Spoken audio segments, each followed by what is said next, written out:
요즘 사회적인 여러 관심사 중에 하나가 MBTI라고 하는 것이 있어요. 이 MBTI라고 하는 것은 인간의 성격을 네 가지로 이렇게 나눈 것입니다. 그래서 이 각각에 대해서 하나씩을 선택하는 거예요. 표를 이제 보여주시면 됩니다. 네 가지가 있어요. E냐 I냐, 다시 말해서 외향형이냐 내성적이냐, 내향형이냐, S냐 N이냐, 감각형이냐 직관형이냐, T냐 F냐, 사고형이냐 감정형이냐, J냐 P냐, 판단형이냐 인식형이냐. 이 네 개의 질문에서 하나씩을 선택하는 거예요. 그래서 조합을 해보면 16가지가 나옵니다. 16가지. 옛날에 우리가 혈액형 갖고 성격 얘기하는 거 있었잖아요. O형이 어떻다. O형이 좋은 거예요. 제가 O형입니다. O형이, A형이 어떻다.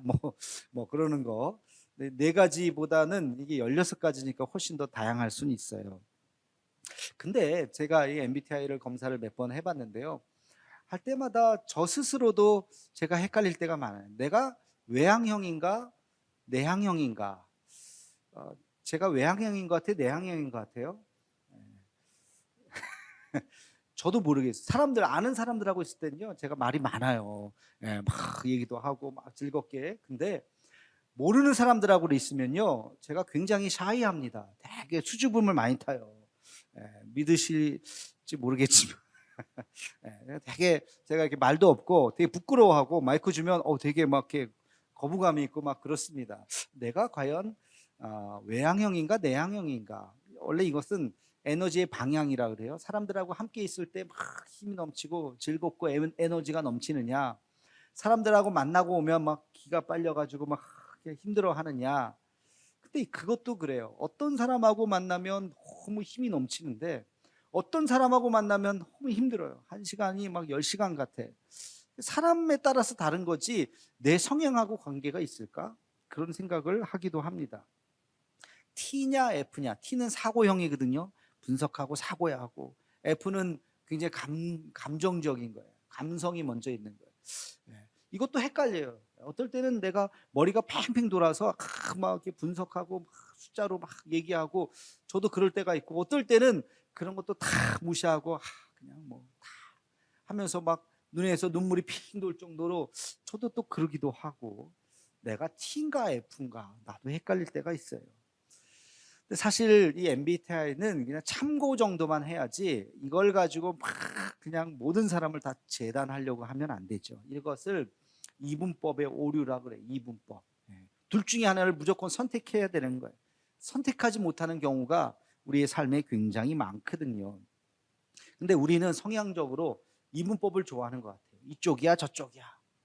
정치적으로도 여당이야 야당이야, 보수야 진보야, 둘 중에 하나를 딱 선택을 해야 되는 상황이 있는 것 같아요. 그렇지 않을 때도 굉장히 많은데, 우리 신앙도 그런 것 같아요.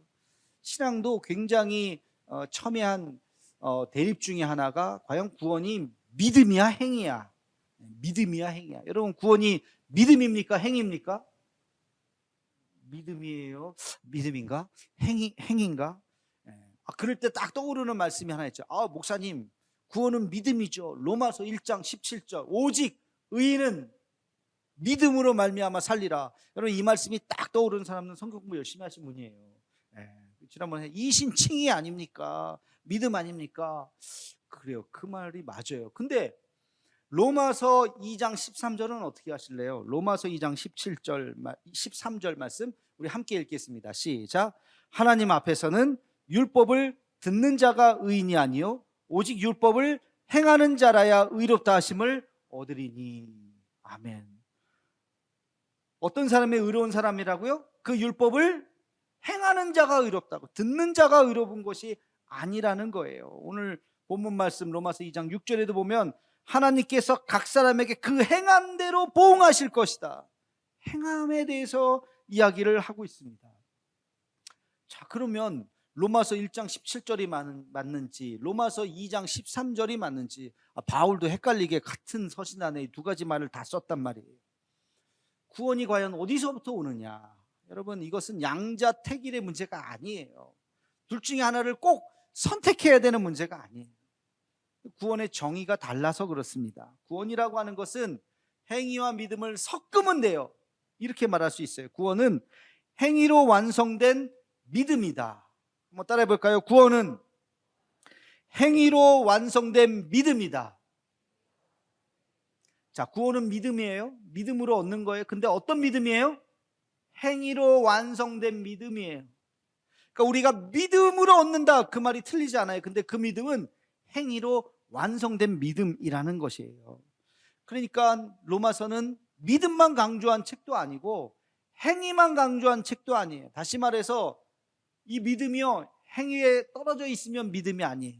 이 행위가요, 믿음이 붙어 있지 않으면 이것도 온전한 행위가 아니에요. 이 두 개가 같이 되어 있는 거예요. 예수님의 말씀도 마찬가지예요. 예수님께서 내 믿음이 너를 구원하였노라, 믿음을 굉장히 강조하시죠. 근데 마태복음 7장 21절 말씀은 어떻게 하실래요? 우리 함께 같이 읽어보겠습니다. 시작. 나더러 주여 주여 하는 자마다 다 천국에 들어갈 것이 아니요 다만 하늘에 계신 내 아버지의 뜻대로 행하는 자라야 들어가리라. 네. 천국에 들어가는 얘기를 지금 하고 있어요. 구원에 대한 얘기예요. 심각한 얘기예요. 주여 주여 하는 자는 그런 자마다 다 들어갈 것이 아니다. 주여 주여 하는 자, 하나님을 믿는 거예요? 안 믿는 거예요? 그 자체는 믿는 거죠. 믿으니까 주여 하겠죠. 예, 여러분 믿으니까 지금 교회 안에 있는 거죠. 안 믿는 사람이 교회 옵니까? 안 오죠. 믿으니까 주여 주여 하는 거예요. 근데 주여 주여 하는 자마다 다 들어갈 것이 아니다. 어떤 사람이 들어가요? 내 아버지의 뜻대로 행하는 자가 들어간다. 행하는 자. 그러면 구원은 행함이네. 또 이렇게 생각할 수가 있어요. 예. 양자택일의 문제가 아니라고. 예수님도 믿음을 강조하셨을 때가 있고 행위를 강조하셨을 때가 있어요. 믿음과 행위. 자, 이게 믿음이고 이게 행위라고 칩시다. 믿음이 밑에 있고 행위가 올라가면 뭘 강조해야 돼요? 믿음을 강조해야죠. 그렇죠? 예. 아니면 이번엔 믿음이 떨어져 있고 행위가 떨어져 있고 믿음이 있으면 뭘 강조해야 돼요? 행위를 강조해서 행위가 올라와야죠. 믿음과 행위가 같이 간다는 것이에요. 자, 그런데 우리는 왜 이런 오해가 있을까? 왜 이런 착각을 할까? 믿음에 대해서 우리는 왜 착각을 할까? 여러분, 그것은 우리의 믿음을 마음의 결단이라고 생각하기 때문에 그렇습니다. 마음의 결단, 맞아요. 그러나 그것만을 가지고 믿음을 다 설명할 수가 없어요. 마음의 결단. 우리가 말씀을 듣고 여러분 은혜 받으면 어떻게 합니까? 아멘 하시죠? 네, 우리 함께 아멘 합시다. 아멘. 네, 아멘을 크게 할수록 믿음이 더 커집니다. 다시 한번 아멘. 아멘도 크게 해야 돼요. 이게 뭐냐면 결단이에요. 그래, 목사님 말씀 듣고 내가 이렇게 살아야지, 앞으로 내가 부지런하게 정말 열심히 믿어야지, 아멘 하면서 내가 결단했습니다. 여러분, 그거를 믿음이라고 착각하시면 안 돼요. 그 믿음이 아니에요. 그 결단일 뿐이에요. 지금부터 내가 그렇게 살겠습니다라고 하는 결단이지 그 자체가 믿음이라고 말할 수 없습니다. 예를 들어 보겠습니다. 아버지가 아들에게 심부름을 시킵니다. 얘야, 얘 아버지 지금 쌀이 떨어졌는데 너 가서 돈을 줄 테니, 아니 요즘에는 돈을 주지 않죠. 카드를 줄 테니 가서 쌀을 사갖고 와라. 이것도 좀 옛날 얘기인 것 같아요. 요즘엔 다 이렇게 다 시키잖아요. 그죠? 모바일로 다 시키는데 하여튼 아버지가 시켰어요. 알겠습니다 하고 카드를 받았어요. 아들이. 이제 아버지는 다른 일을 하겠죠. 갔다 오겠지. 30분이 지났어요. 1시간이 지났어요. 아무 얘기가 없어요. 아니 얘가 갔다 온 거야. 어떻게 된 거야? 방문을 딱 열었더니 얘가 여전히 안 가고 있어요. 너 갔다 왔어? 아직 못 갔는데요. 게임을 하고 있었어요. 너 왜 안 갔어? 아니 가려고 그랬는데 요거 아직 안 끝나가지고요. 아직 못 가고 있어요. 아버지가 속았죠. 너 간다고 했는데, 간 줄 알았는데. 그리고 이 아들 입장에서도 가려고 했어요. 거짓말 한 게 아니에요. 갔다 올게요. 알겠어요 하고 카드까지 받았어요. 근데 안 간 거예요. 그것은 그 아버지 믿음도 잘못되고 이 아들도 그것을 온전히 이루지 못한 거죠. 여러분, 이 이야기는요, 제 머릿속에서 나온 이야기지만 바로 이야기가 뭐냐면 아브라함 이야기입니다.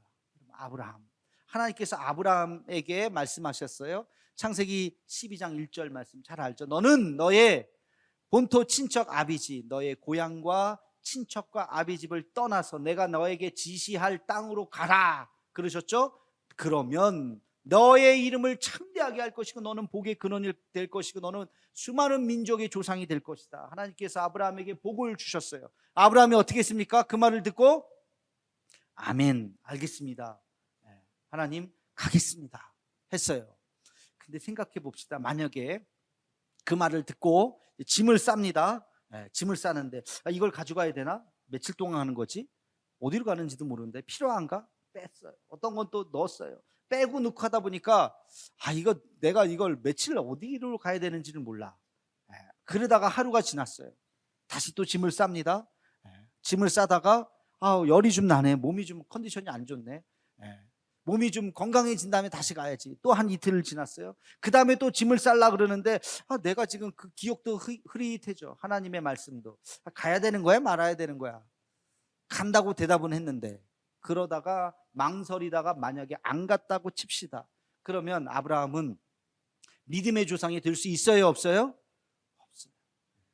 분명히 하나님 말씀하실 때 아브라함이 예 알겠습니다 가겠습니다 그랬어요. 근데 진짜 아브라함이 갔어요. 그죠? 아브라함이 갔어요. 그 먼 거리를 가나안 땅까지 가고 봤더니 가나안 땅이에요. 4달 동안을 갔어요. 4달 이상 걸렸을 겁니다. 대충 지금의 거리로 걸었을 때 환산을 해보면 한 4달 정도 갔을 거라고 추정을 해요. 그 광야의 길을 가보니까 거기가 약속의 땅 가나안, 지금 이스라엘 땅이에요. 거기에 가서 도착을 했습니다. 하나님께서 아브라함을 칭찬하셨어요. 자, 바울이 이 대목을 어떻게 썼느냐? 로마서 4장 3절 말씀을 함께 같이 읽겠습니다. 시작. 성경이 무엇을 말하느냐? 아브라함이 하나님을 믿음에 그것이 그에게 의로 여겨진 바 되었느니라. 아멘. 바울은 지금 뭐라고 썼어요? 아브라함이 하나님을 믿음에 그랬어요. 자, 이 믿음에라고 하는 이 단어는 무슨 의미예요? 아브라함이 하나님의 말씀을 듣고 갔어요, 안 갔어요? 갔어요. 몇 날 며칠 걸려서 가서 도착을 한 얘기까지를 통틀어서 그것을 믿음에라고 그랬어요. 그러니까 믿음이라고 하는 것은 행위를 포함합니까? 안 합니까? 포함하는 거예요. 아까 말씀드렸듯이 만약에 예 알겠습니다 결단은 했어요. 가야죠. 제가 갈게요 했는데 만약에 안 갔다고 칩시다.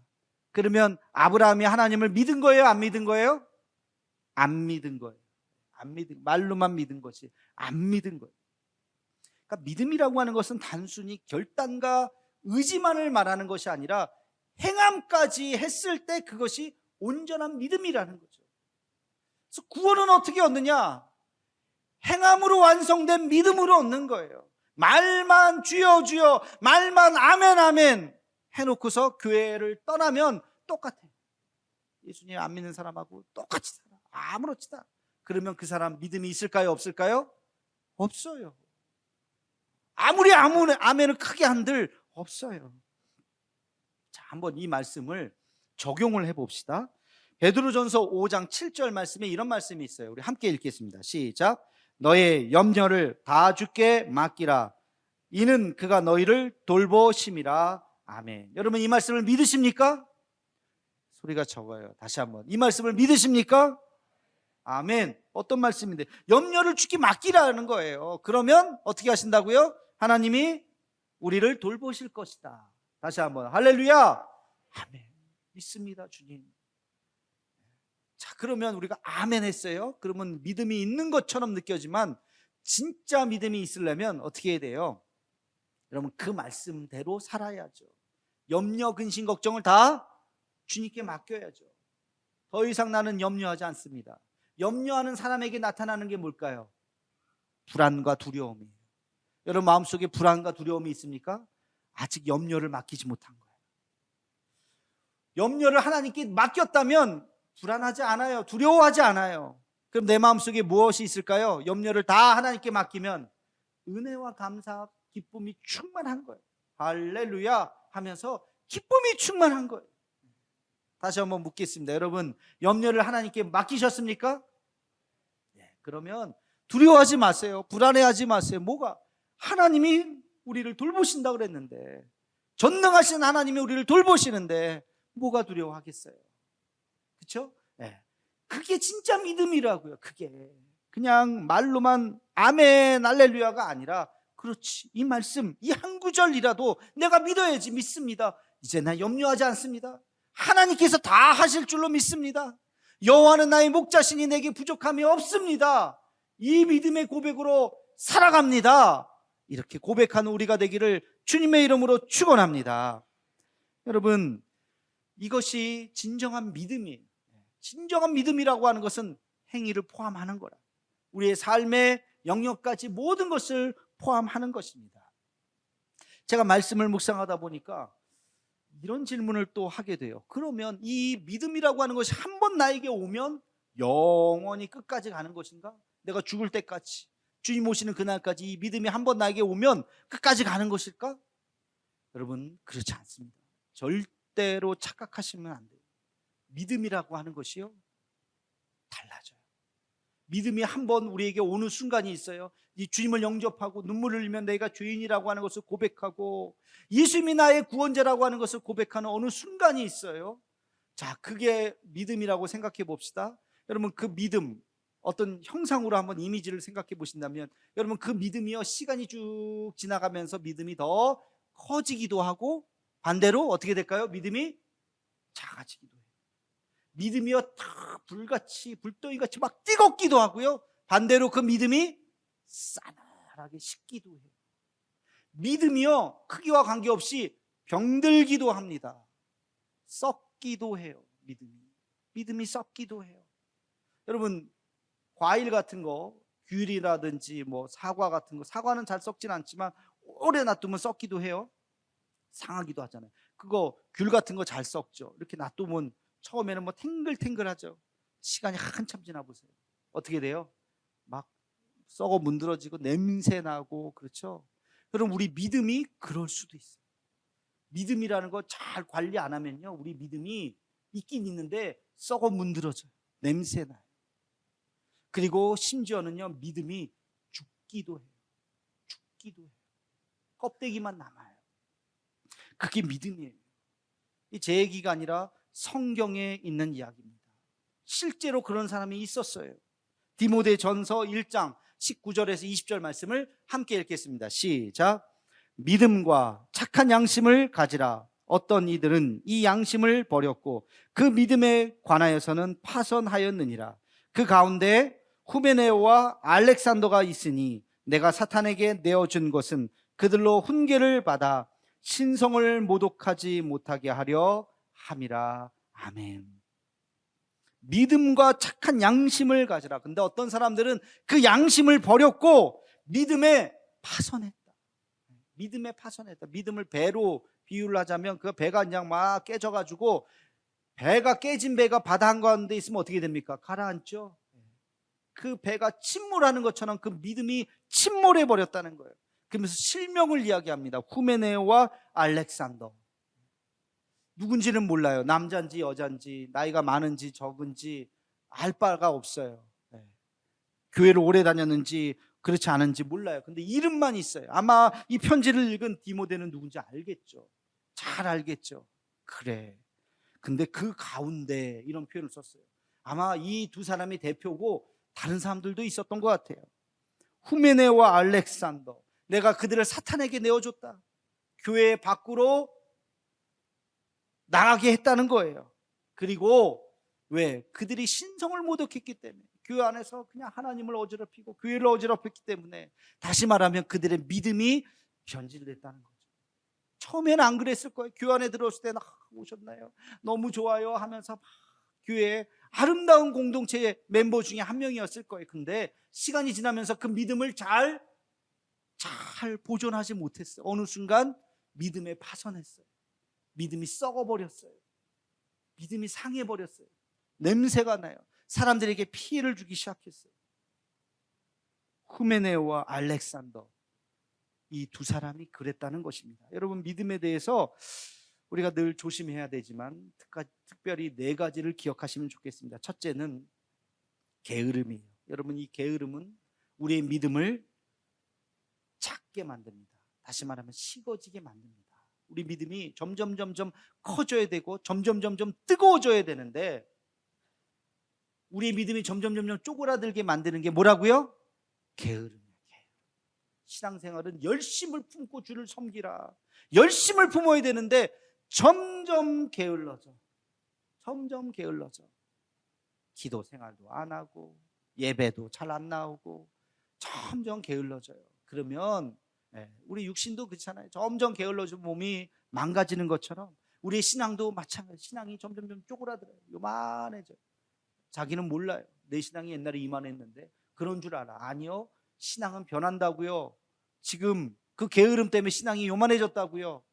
다 식어져 버렸다고요. 또 교만함. 여러분, 이 교만함은 우리의 신앙을 병들게 합니다. 신앙이 아무리 크면 뭐합니까? 아무리 과일이 크면 뭐합니까? 한쪽이 썩었어요. 금방 다 썩습니다. 열심히 나오면 뭐합니까? 그 마음이 교만한데, 그래서 사람들을 정죄하는데, 저 사람은 어떻고 저 사람은 어떻고. 그러면 그 신앙의 크기와 관계없이 신앙이, 그 믿음이 병들기 시작하는 거예요. 또 염려와 의심. 혼자 고민하고 생각하고, 염려와 의심은 우리의 믿음을 약하게 만드는 거예요. 염려와 의심을 떨쳐버려야 됩니다. 그리고 결정적으로 행함이 없는 믿음. 말로만 아멘 아멘 하는데 행함이 없어. 우리의 믿음을 죽이는 것이, 껍데기만 남았어요. 살았으나 죽은 거예요. 껍데기만 남았습니다. 반대로 생각해 봅시다. 반대로. 그러면 우리의 믿음이 점점 커지려면, 점점 뜨거워지려면 어떻게 해야 될까요? 게으름의 반대가 뭐예요? 열심을 품으면 되지. 열심을 품으면.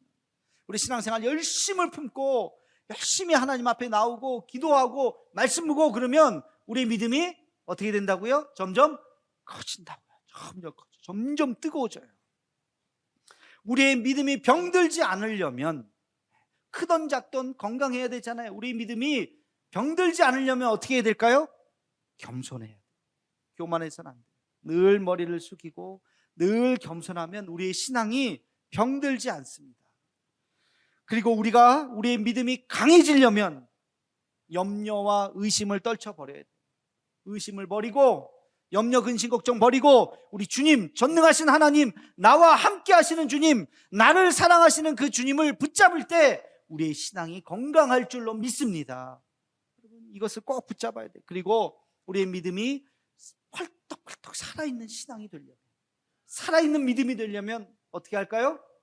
행함이 있는 믿음으로 가야 돼요. 여러분, 성경을 읽거나 말씀을 듣거나 기도하면서 여러분의 마음에 어떤 움직임이 있거나 그럴 때 그렇지 하고 바로 결단하고 그렇게 살아가는 것입니다. 행함이 있는 믿음이 있을 때 우리의 믿음이 살아있는 믿음이 될 줄로 믿습니다. 행함과 믿음의 관계를 착각하시면 안 돼요. 양자택일이 아니라고요. 양자택일이. 바리새인들 왜 책망하셨어요? 행함은 있으나 믿음이 없었어요. 그래서 예수님이 책망하신 그 행함은 아무리 율법을 잘 지켜도 구원을 받을 수 없는 행위예요. 루터 시대에, 종교개혁 시대에 루터가 본 게 그거예요. 행위만 있었어요. 믿음이 없어서. 그래서 믿음을 강조한 거예요. 그러다 보니까 또 너무 믿음으로 막 가니까 다시 이제는 행함을 강조해야 돼요. 행함과 믿음이 같이 가야 된다고요. 올바른 믿음으로 또 이 믿음, 주님 오시는 그날까지 잘 들여보시기 바랍니다. 내 믿음이 혹시 쪼그라들고 있는 것은 아닌가? 어디 병든 구석은 없는가? 어디 아픈 구석은 없는가? 내 믿음이 건강한가? 날로 성장하고 있는가? 우리 믿음을 잘 들여다보시고 주님 오시는 그날 아름다운 믿음으로 주 앞에 설 수 있는 우리 모두가 되기를 주님의 이름으로 축원합니다.